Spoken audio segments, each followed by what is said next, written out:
It's no secret that every day between 100 and 400 military-aged men arrive on the shores of Great Britain, mostly in the south.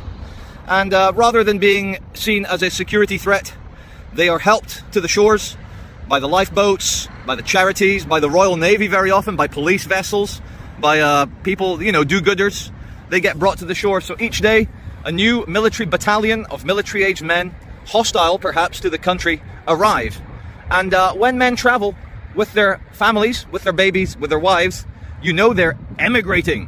When men travel alone, they are invading.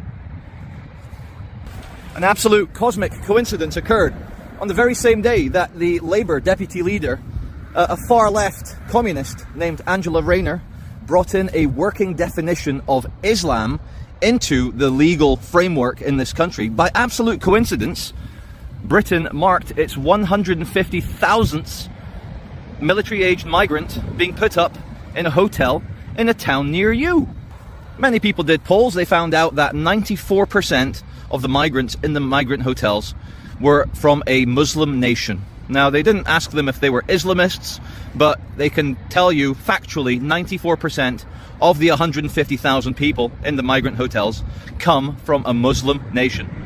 And nobody thought to ask them, why didn't you emigrate to a peaceful Muslim country?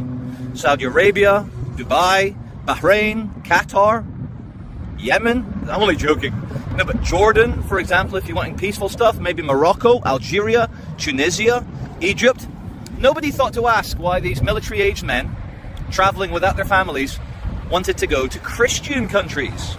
A local British Islamist charity, and they're very open about it. All their rivals had been banned. Hizb ut-Tahrir, all the other Islamist organisations were banned by the UK government, but the Resettlement Islamist Party was fully allowed to operate. And on the very day that Angela Rayner and her British Muslim counterparts brought in the working definition of Islamophobia, the above-mentioned party, the Resettlement Islamist Migration, you know, Dar al-Harb, means House of War in Arabic, they thought, what we'll do, we'll organise a massive rally in Blackburn. Blackburn, they said, will cater very well to the needs of so many Muslim activist protesters. So, buses were organised, paid for by you, the taxpayer, of course. Buses were organised to bring 125,000 military-aged men to Blackburn. And they put on, like, you know, ticker tape parades, they got, like, street parties, tables, sweets, they were doing music in the streets. Not too much music, because that is haram, but just the right amount of music to welcome 125,000 young men.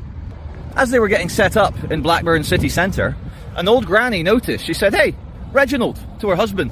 She goes, "See those placard sticks? They look awfully thick. They look like clubs that you could use to hit someone with." And Reginald shrugged his shoulders. He said, "If the British government has allowed this, I'm sure it's been vetted and I'm sure it's absolutely fine."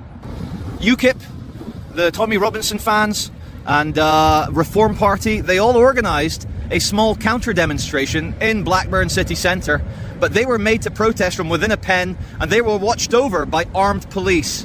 About 12 armed police were in Blackburn city centre because the government had told them that far-right bigots, as in white supremacist Freudian slip there, nasty British activists were wanting to ruin the 125,000 strong Islamophobia celebration day that they were having, organised by the Islamist organisation that the little old granny noticed. That those placard sticks, they're big, thick hardwood, and they were handing them all out.